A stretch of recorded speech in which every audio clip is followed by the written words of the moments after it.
You're listening to the Comic Crusaders podcast. I am your host, Al Mega, CEO of Comic Crusaders and Undercover Capes. In this show, I'm sitting down with creators from all walks of life to talk about inspiration, process, the lessons they've learned, and a whole lot more.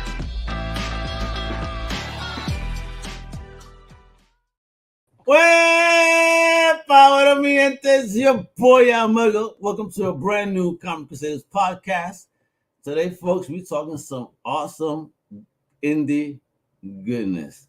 I mean, it is a beautiful book. I can't wait you guys see this. This man we're about to talk to is smashing it.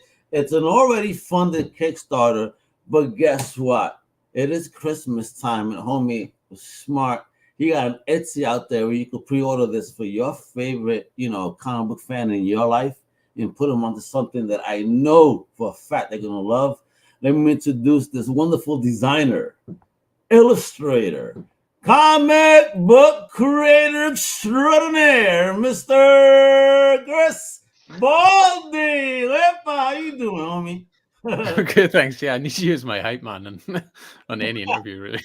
Are you ready? You ready? I'm ready to start fighting. Hold on. You're waking me up, kiddo. So, all right, thank you for coming out to the show and talk about your book over here, Jacques, and the great art theft. I mean, I love it not because, I'm not being biased because I know that cover look great, matches these colors. For real, I mean, thank you for allowing me the opportunity to check out the book in advance of the interview. And wow, bro.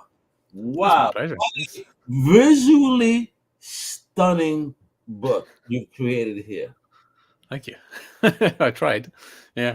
It's just the story, everything is just, you get it. Whoa. All right. So, folks, before we get into all of that, I'm going to show off the Kickstarter, Etsy, and all that good stuff that we where to get this. I'm telling you, this is a gorgeous book. So, Chris, let's reel it back a bit. Need to know where you were originally from and what was the first thing in fandom that you ever fell in love with?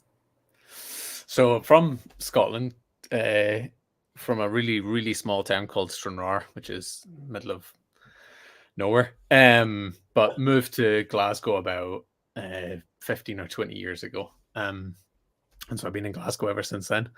And the first thing I ever had a big fandom for was probably Hellboy. Right. How did you find it? Yeah, weirdly, because it's a small town, we don't have comic book shops. So a friend lent me Volume 3, which I think is the Right Hand of Doom. Yeah, Right Hand of Doom. And it just blew my mind. Like, it was unlike anything I'd seen before. Like, I'd tried to read Superman and Spider-Man and stuff, and they were fine, but they weren't really for me.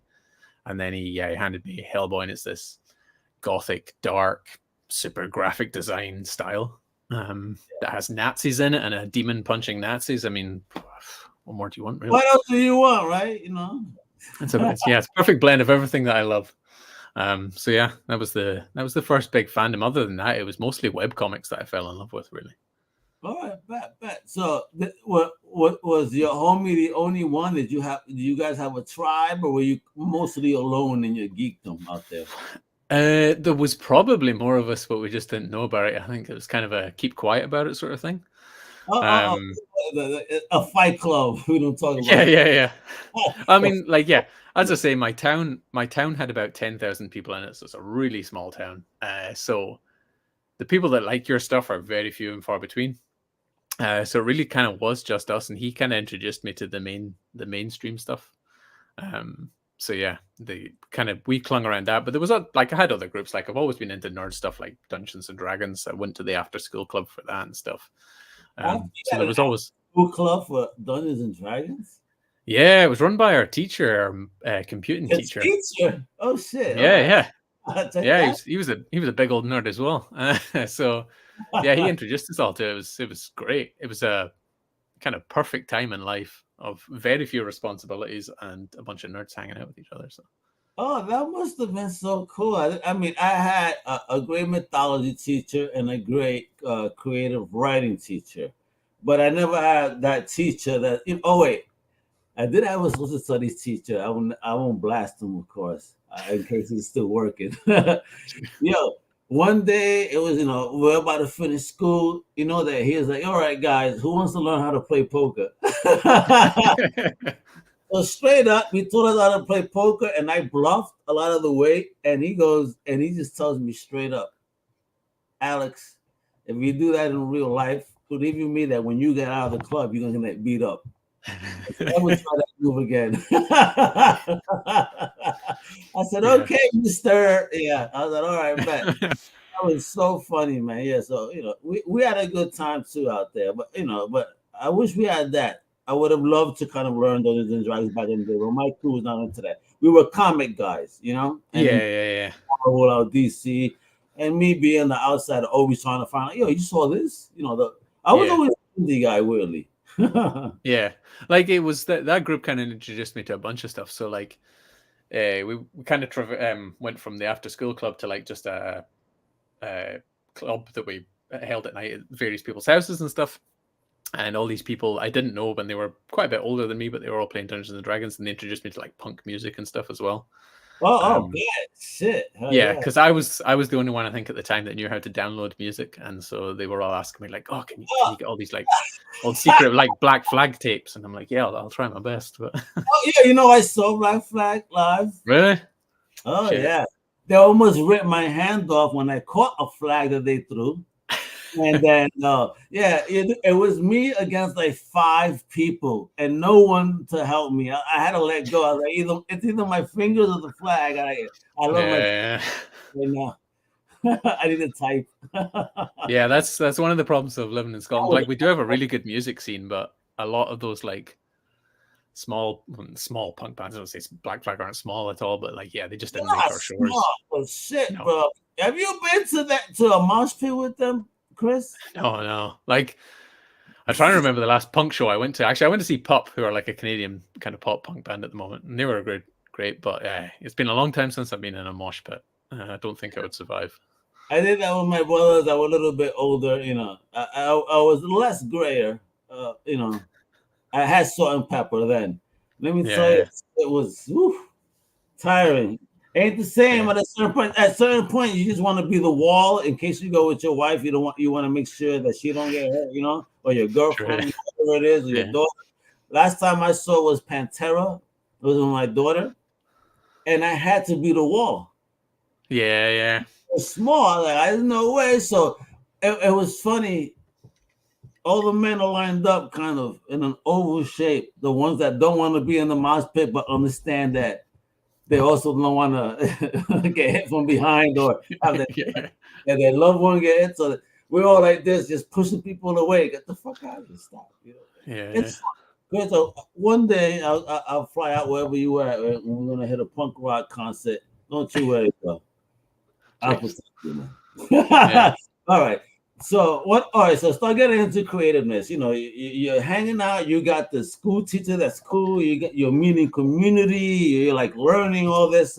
When did the creative spark start taking place in your life?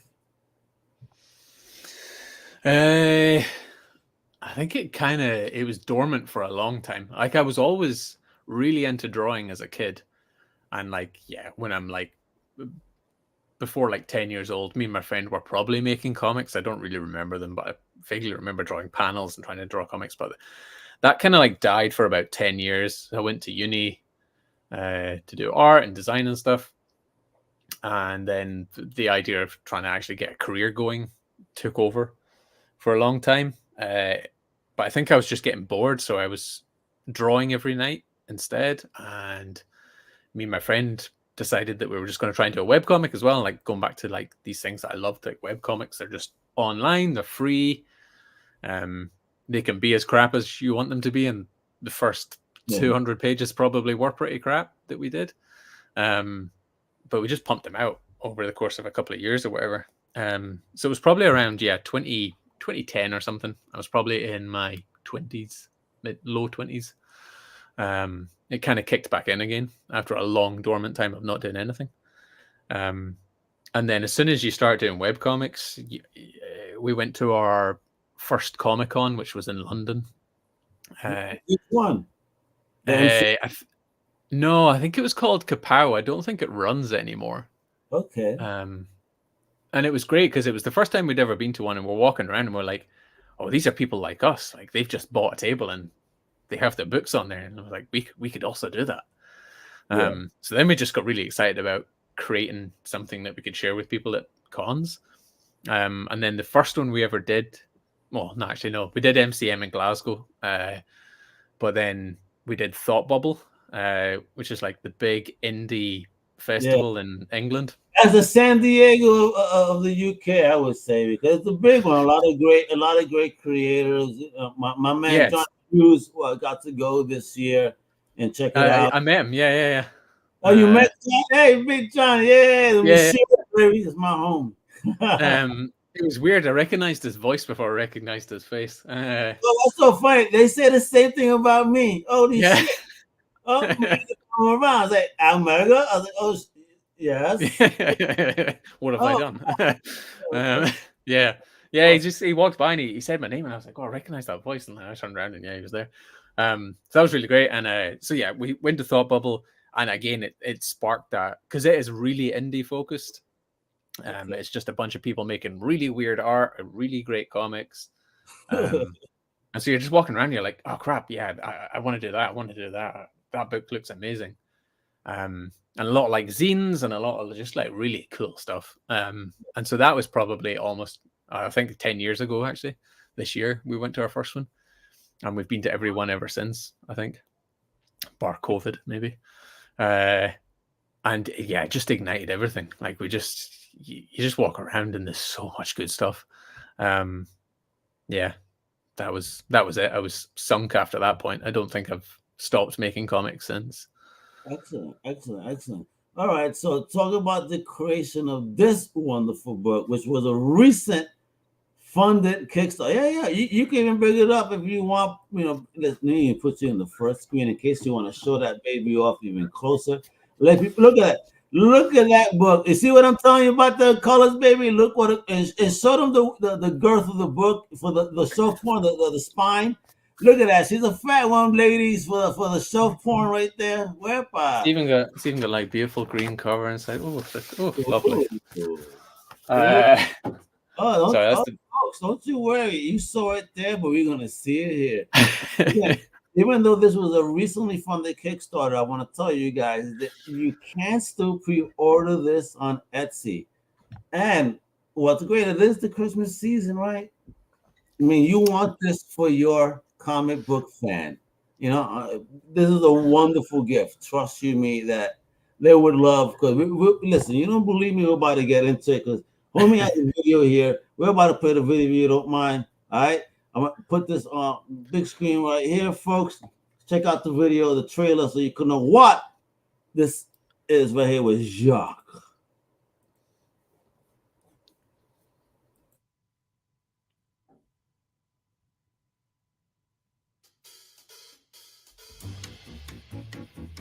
Welcome to Chris Baldie Presents Jacques. I'm Chris Baldie, and this is Jacques. Jacques and the Great Art Theft is a standalone comic with 51 pages of thrilling story and printed in a luxuriously large 180 by 254mm format. The story itself documents Paris's numero uno cat burglar as he attempts to both break and enter one of Paris's most highfalutin museums. The comic is almost entirely dialogue-free, yet I've put myself down as both artist and writer in the book, while I've employed the skills of an actual talented Frenchman by the name of Adrian Bloch to colour the whole darn thing. What's on offer for the Kickstarter is both digital and physical copies of the book, and even an extra physical version that comes in hardback. On top of that, you can use the add-on feature to add any of my other books, including the Dungeons & Dragons book Rolled at 1, the Happy Sad Robot Tale Would You Mind Waiting a While, my collection of short comics We Said Goodbye to Gravity, and the darkly comedic and epic space opera Space Captain, Captain of Space, as well as some other tat. If you're able to help support this project, it would mean the world to me and will help ensure that I recoup the money I've already spent getting the book to this stage. If you have any questions, please don't hesitate to get in touch, and if you're able to share this everywhere you can online, it would be incredibly generous and help me get the word out there. Be sure to tag it with Jacques Comic where you can, and I'll make sure to find you and thank you. Bonne nuit!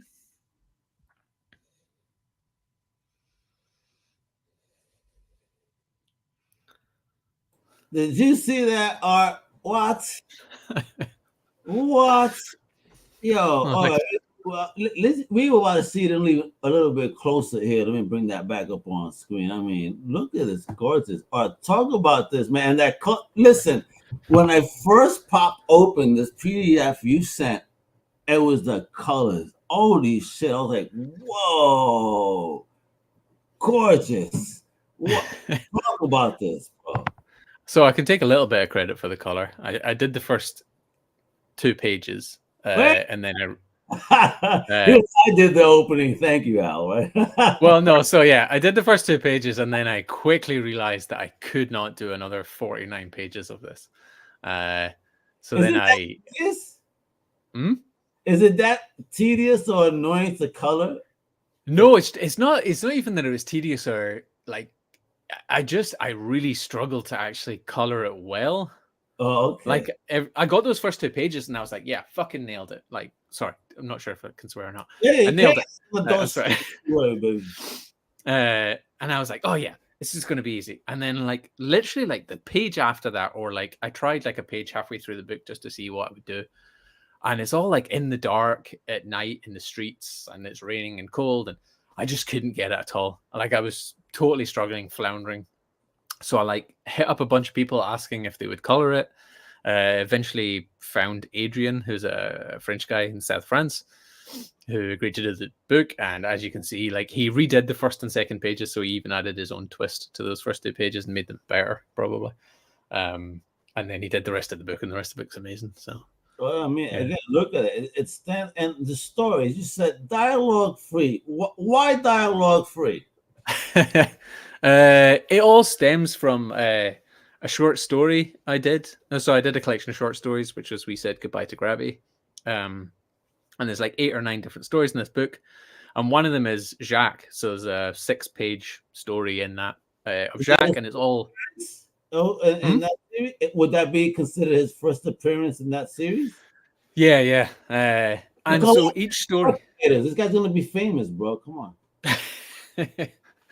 So yeah, each story in that book was essentially like I was either trying to write in a different style or draw in a different style or just do something I'd never done before. Experimental, if you will. Yeah. I was so bored at the time. It was during COVID. And so his whole thing was like I think I could do an action comic but have 0 words in it. So I did those 6 pages. I had a lot of fun. Everyone kind of afterwards said, "Oh, I really like that story, really like that character," and I really like that character. So then I just had it brewing in my mind. I was like, could I do a whole book without any dialogue? And turns out you can. It's not easy, and sometimes I hated myself for not having just a piece of dialogue to explain what was going on. But what you mean? Yeah. I think the art said it all. I understood, homie. I'm feeling, homie, man. I'm in tune with Jack for real. I understand, and just there's the turnaround when you find out. It's okay. You understand. Yeah. You understand. It's like, wow, all right. That's good to hear. I'm a villains fan, so at the end of the day, that's why I think villains always have the best stories, right? A thief is considered a villain, right? Yeah. Why? You never know their reason for doing what they gotta do. Yeah. He's the perfect example of an anti-hero, or not the perfect example. He's a good example of an anti-hero. And I do like that in a story. Like I think most of my stories always have a troubled character who might seem good at first, but they might be bad. But likewise, might be bad, seems good. And then you gotta get it, man. Sometimes you gotta make shitty decisions. Yeah. But you did not make a shitty decision with this. I mean, this book is so fire, bro. Honestly. Gorgeous. I mean, how much time did it take you to put this baby together? And the size, when you mentioned that, does that happen to be the European comic book size? No, I think it's actually smaller. A little bit smaller, but bigger than the American, right? Yeah, I don't know if I have any. Smaller than your. All right, so we're gonna call it the Baldie size. Yeah. The typical British size, I would say, of like don't want to concede to being European, but don't want to be greater than the Americans. So Yeah. We're gonna put if anybody gets offended, you can talk to Johnny later on. Talk to him. But yeah. He's my home. So yeah, like it's just a size that I've kind of used for a couple of books now, and it just seems to fit right for when I print my work. It just looks right. If I print it any bigger, it looks clumsy. If I print it smaller, it's almost impossible to read. So yeah. No, again, it's a gorgeous book, and I see. I mean, just from the hand picture, which I'll show the Etsy in a little bit. But look at this, you had a whole bunch, and before I start showing off that Etsy, where people could get it, you know what I mean, and all that stuff. Explain to us a bit about Jacques, though. You know what I mean? Like, who is he? Like, when you create him in your short stories, where did he come from? I'm a huge Francophile. I love France. Have since I was in my late teens, early 20s, and I kind of went there on travels and just fell in love with the place. So I've always really liked France. And so I hope this story does it justice. I hope the French don't see it as some sort of horrible stereotype. But like, I love Paris. I just really like the idea of drawing Parisian rooftops, which a good third of this book is just me drawing rooftops in Paris. But the actual character, I don't know. As you say, like, I really like drawing, or I really like writing. Not problematic. He's not a problematic character in any sense, but like, yeah, he's a bad guy, but doing good, shall we say, either for himself or. You explain the story because you put a dope narrative. Again, folks, you got to pick up this book because you get our flashbacks, which are a little bit more, I guess, phased out coloring as opposed to of the now. And I thought that was so cool because that's what I'm trying to tell you. That's where I'm starting to understand, Jack. Like, why tell the story that way? So yeah, the story, I don't want to give away too much, but I'll give the general synopsis. Jacques is on a mission to liberate some art, shall we say, from a Paris museum. And at first it might seem, your traditional story, if he wants to steal something. But as the story goes along, you get to see more and more of his back history. And as you say, that's done through these really nicely, beautifully colored bits at times when Adrian's done it. Flashbacks into his history as him as a kid and him as like an adult, and then modern day of him doing the thing.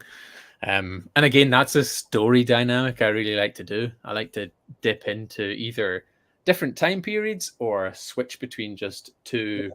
Pulp Fiction, man. You're trying to be the Quentin of comics, bro. Let's go. Yeah, I don't think I have quite the level of storytelling that he maybe has, but yeah, it's again, I think it makes for a better story to read, and primarily it makes it more interesting for me to do. I have a terrible thing. I don't like to, if I get bored of a comic, it will just peter off and it'll just end up terrible. So I've got to do something that's at least interesting for me. And I think that's kind of where this story went, or how the story was born.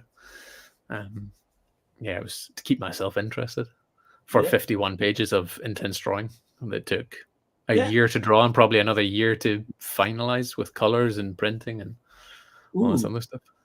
Oof, man! And during what time period were you working on this book? Was it post-COVID already when you started working on it? Yeah, so I did this little 6-page short story in 2020, 2021, I think, something around there. And then pretty much straight after that, I started working on Jacques. So pretty much 21 to 23, I think.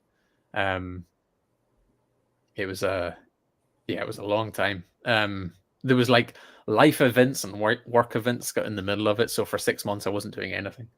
How did life get in the way of your project?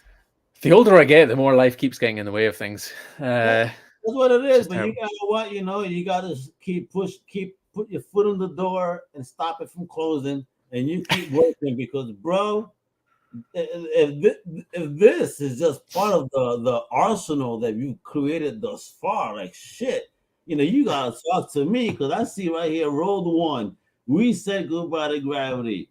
Would you mind waiting a while? Space Captain series. I mean, you got past. talk about all these creations. Well, this is kind of awesome, man. Yeah. Again, like Space Captain was the oldest. I think we started that in like 2013. So again, that was about the time I went to Thought Bubble for the first time, and I saw everyone else's work, and I was like, oh, I want to do that. So my friend Michael Park wrote the first issue kind of by surprise. He just kind of threw it at me, and it was amazing. And I was like, oh, really? We've got to make this book. So, 6 or 7 years later, we'd finally finished the entire 6 books of it. And it was amazing. And it was a total learning curve. Like, if you look at the first issue, the drawings are horrendous. I didn't really know what I was doing. By the 6th book, the drawings are getting really good, but the storytelling is still terrible. Like, I have not figured out how to do panel layouts properly or pacing. But it was a really fun series to do. And drawing aliens, drawing spaceships. The sci-fi is a big thing that I like as well. So realizing that, did you wind up taking like classes or advice from someone to learn how to do the craft better, or did you just dive into our master Zen teacher Guru? Yeah, it's a total case of stupidly not learning anything. I went to uni for art and design, but it was really like a really basic course. Kind of told you color theory and did a little bit of life drawing. But mostly it was like interactive media and script writing and stuff, so it didn't really help. When it came to comics, it was literally just drawing constantly. Like, as I say, before any of these books, I had a web comic that had 200 pages or something. Oh, wow. And you just got to crank out 200 pages to even get to like the base level of decent. And then Space Captain is another 220 pages of comics. Oof. And by the end of that, I was really starting to feel like I'm kind of getting to a level I'm happy 400 pages in, then yeah.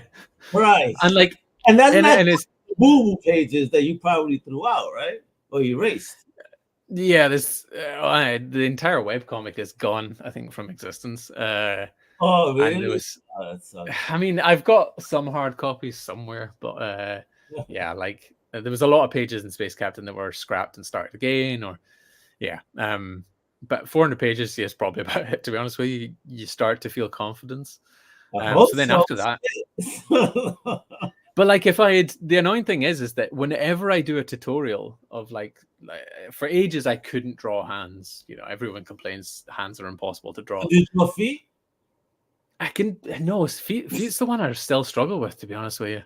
Okay. But now I really enjoy drawing hands because I got an app. It must have been years ago. Like the original iPhone had an app by Steven Silver, who's like a really famous illustrator and storyboard artist for movies and stuff. He did like Cloudy with a Chance of Meatballs and stuff. Anyways, this amazing drawer. He had this app that just had reference photos of people, poses, and a ton of hands.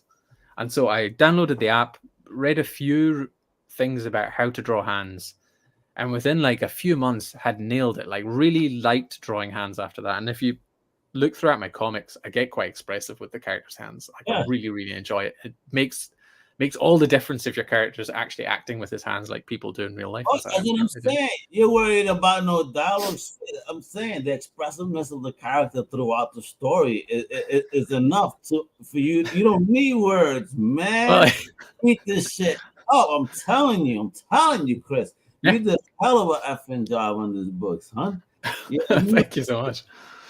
If you actually do tutorials and sit down, life is so much easier. But I didn't do that. I just plowed through it and just kept drawing page after page until it sunk in and actually worked. So then after that, every book after that was just basically anything I wanted to draw. I thought would be a fun story, silly characters, cartoony. I really like drawing cartoons, basically. Well, that's what it looked like, an animated short or film. Yeah. In it. So I mean, is that the ideal plan for the Baldie verse? You know what I mean? Do you want animation? Oh yeah, I've always wanted to. I wanted to work in animation when I was a kid. I didn't really realize that was a job, unfortunately, so I didn't pursue it. Like, is that thing when you're a kid, you don't realize that there's jobs out there that are fun? Oh yeah, I know. We watch this stuff, and I don't know what the fuck our minds are at when we watch it. Like we don't understand. Oh, people make this. Okay. Yeah. It wasn't until years later I was like, weirdly, I always wanted to do voice acting in cartoons, despite the fact that the video that you play, the audio of me is so boring, and when you were playing it, like my insides just crumpled up and died, basically. Well, if you want to do voice acting, I know someone that does like they do Fantastic Four comic book stories, and sometimes throw lines there. So you want to have some fun. I've done those, and my greatest voice actors I've met yet. The voice of Optimus Prime and Megatron. Oh, really? At Hasbro, man, those two together, Chris. If you ever, please, I have the video on Comic Crusaders World. If you look it up, oh my God, these two guys are the funniest duo ever. I don't understand how they got any work done. Johnny was playing me something. What was he playing me? He played me a video of one of the other YouTube things on Comics. It was the toys thing, I think, actually. Bobo Crisis of the Toyverse, man. My boy Bobo Mac. If you love toys, he's a toy boss. Chris, let me tell you, he'll make you spend money. You know, he's the person that your spouse would hate. Like, why are you showing my person this? How dare you? It's the other way around, actually. I never buy any. My wife has like a Lego addiction. Oh, really? Oh, shit. Yeah. So, currently under this desk, there's a whole like Lord of the Rings Rivendell set, just waiting to get built. So yeah. I haven't done the Lego thing yet. I don't even want to like think about it. I mean, God forbid one day they do something that I really need. Like, I don't want to look it up. I'm really afraid of looking up if they've done Lego Megatron, because that would be my first major Lego. And if they've done that, I'm about to shit my pants and like, no, I gotta do this. Fuck, I have a whole shovel Megatron back there. So, all right. So the baddies, though, why the baddies, though? You kind of mentioned that briefly, but what is it? What is it about the baddie and the not so good guy? Is this something that maybe you read through comics, got influenced through film, or it's just do you feel that those characters have much more of an appeal as a goody, versus a goody two shoes? I think just again, the older I get, the realize no one is, there is no good and bad. There is just a gray area where we're all in it, basically. And so, yeah, in Space Captain, the comic kind of starts almost like comically. It was meant to be a funny story, which is why it's called Space Captain, Captain of Space. Like, it was meant to be a throwaway joke. But the story just developed, and it gets darker and darker as you go through these 6 issues. And the good guy you find out he's done some crappy stuff in his past. The bad guys are doing things for the wrong reasons, and they kind of realize that as well. And it's just that thing of life. The longer you live, the more you see there's good in the bad and bad in the good. Oh, I gotta tell you, you're gonna laugh. Have you seen the film Walking Down? I mean, I'm Falling Down. Oh yeah, from the 90s with what's his face in it? Yeah, Douglas, right? Yeah. So I saw a meme the other day. Some guy said, when I was in my 20s and saw this film, I'm like, what the hell is wrong with this guy? Then he goes through his journey through the ages, but by the time he reaches his 50s, he goes, I'm totally with him. yeah. I mean, that's basically it. Like, life grinds you down, and you make all the fun comics in your 20s, and then when you get to like your 30s and everything starts hurting in your body, and you're just like, why is this happening to me? What have I done? So I think that makes its way into your comics. That's so fun. And so like Jacques, I'd always kind of drawn comics from the perspective of the good guy, and so I was like, oh, it'll be fun to draw a comic from, quote unquote, a thief. But I can't just do a bad guy story, so there has to be something good in there. So yeah, there's some morals in the story. So we need some bad guy stories. It's all right. We need some villain. All right, it's the truth of the world. And now, what's 10 pounds equate to in American dollars? So people can know. Because again, look, folks, it's on Etsy. You know what? Let me not make it difficult for you while we talk about this awesome, availability. So the Kickstarter campaign funded. Congrats, right? It funded, right? Yeah. Blasted Awesome. through it in like the first day or whatever, I think. What, in the first day? Oh yeah, I set the bar pretty low. Yeah. Because I just wanted it to get made. So it was going to get made regardless. So yeah. Oh, okay. So you were all right. So folks, not even that much of a difference. So £10 is actually $12.56 US dollars right now. That means the $2.56 difference. Dollars are getting valueless. Look at this. Look at the pound is kicking our ass right now. Look at this.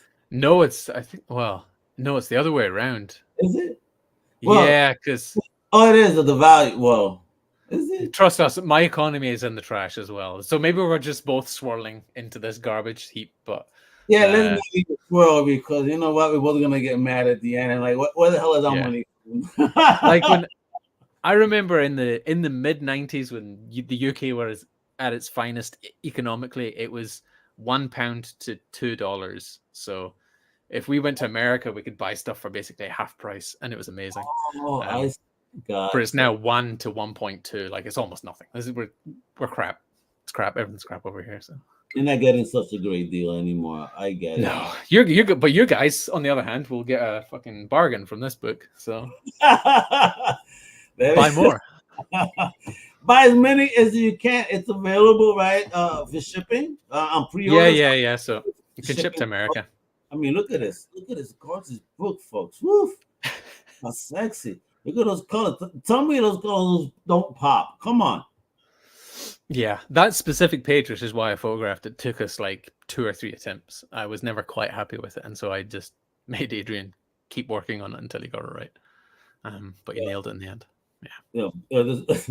So how did you work with your colorist? Was this sort of a remote thing or in person? You know, that you guys local? How that work out with that? No, so he's in the south of France. I've never talked to him in person. I've only emailed him. Oh, really? Yeah. My French is abysmal, and I don't know. English? He can write emails in English and stuff, but I didn't want to get on a call. Just Google Translate, I'm pretty sure. Yeah, that is crazy how good that works now as well. Hey, if I can't, I'll try. Don't you worry. Just be careful with words. Double check them. Yeah, but yeah, like it was all just remote. I sent him a folder with all the files in it. How did you worked on like? How did you even find them? He colored another of my friend's books, Spider King, or one of the offshoots of Spider King. Okay. So I remember at the time really liking his work in this book, and so I messaged my friend. I was like, "Who's that guy that colored your book years ago?" And he sent me on to Adrian. And he works so quickly, and his style is great. And he's actually like a full-time artist illustrator himself, and his work is incredible. So if anyone ever gets a chance to actually look at his stuff, you definitely should. Oh, there we go. So are you gonna again, folks? The Christmas stuff, stocking stuffer. Yeah, and yeah, especially if you're American, you're getting a total bargain. So buy 2 or 3. Yeah, family. Again, I'll take it. I'm gonna show you the other 2 pages before we leave. Again, look at that. I mean, how could you not fall in love with the coloring of this book when you open it? It's like, yo, this is serious. This is A-list looking stuff. This could stand with the big boys. That's what I'm trying to tell you. Indie is a beautiful thing that we gotta support, especially creators like Chris Baldie. See, I'm showing that website, chrisbaldy.com. You go there, pre-order this baby. Probably has links to all his other goodies. Show up, support indie. So, are you going to be anywhere for the rest of the year? Any plans, or is it, Chris is chilling until 2024? And what's your first appearance going to be, if you already know? I don't know actually. So I think I'm just going to be. I want to make a collected version of Space Captain. So that's kind of my next design project rather than drawing. But in terms of like shows and stuff, I was going to be doing TCAF in Toronto, but I pulled out yesterday, just because I'm not going to have enough stuff done in time for it. But I'd love to go back there, because Toronto, like Thought Bubble in England, it's this show of just amazing indie creators, just like 4 floors of indie creators. All the stuff's incredible. I had a great time when I was there like 5 or 6 years ago. I ought to do that one.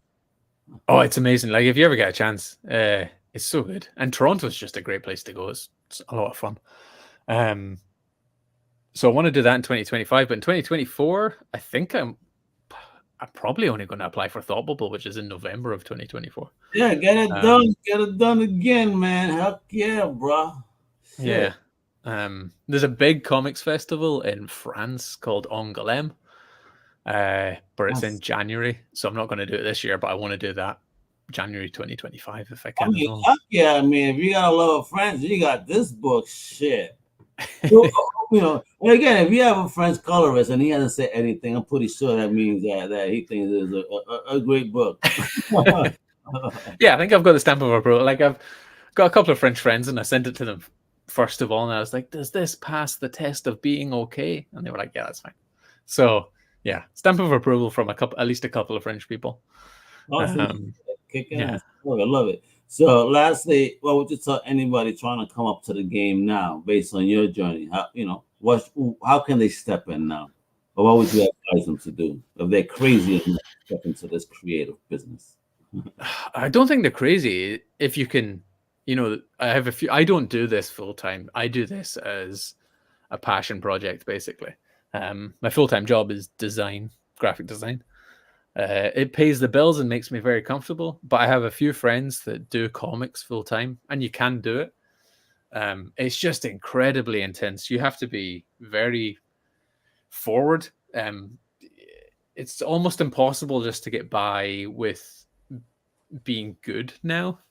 I have plenty of friends that are incredible artists, but they just don't put themselves out there. Like myself, I'm pretty terrible at it as well, to be honest with you. You got to grind online, sell yourself constantly, which is the number one thing to learn. Like, it's such a skill that maybe isn't taught, that should be taught. It's how to don't just post online, but actually engage online, talk to people, meet people. That's what things like Thought Bubble. It's the only time I ever meet creators, and it's the only time that I ever make good connections. Go to the after parties, talk to random people you've never met before. How are the after parties over there? I'm dying to go, man. I could tell you that the New York Comic Con after party, San Diego Comic Con after parties. Ooh, wow! You're lucky if you walk, an even line. I mean, it's mixed over here. Perhaps it's a big nerd fest. So this year they had like a hotel kind of booked, but it was a real shambles, unfortunately. I don't think it was anyone's fault, but like, there was basically one big room with like a disco just full of nerds being nerds, dancing, having a great time. I remember when I went with my ex-wife, and it was a nerd dance party, and all these nerds started doing these weird dance moves. She just looked like, "What did you bring me? What is this?" Yeah, like there was one year. What the heck? What's his name? Is it Daryl from Run DMC?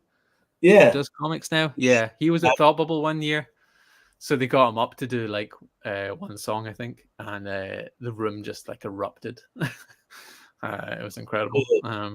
Yeah, I mean, he just did an interview with Drink Champs. Really cool. A lot of hip hop history if you're into that. Yeah, and he talks about how he navigated into comics as well, which is pretty cool. Yeah.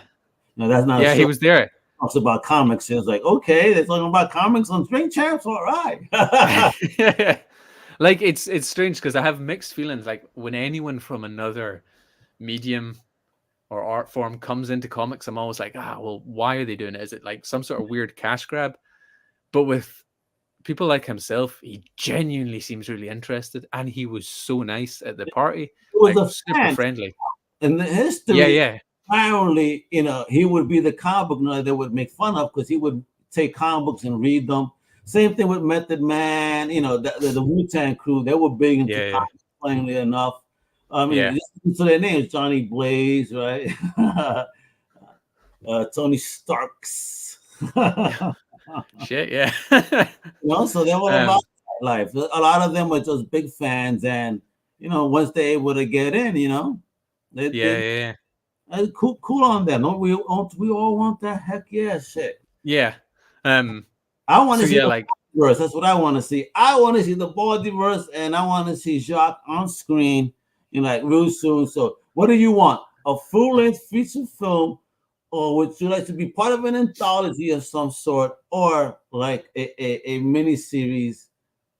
An anthology would be great. I'd never thought about an anthology before, but ooh. Yeah, that takes all of the pressure off me. And if it doesn't work as a group, then that's their problem. It's not my problem.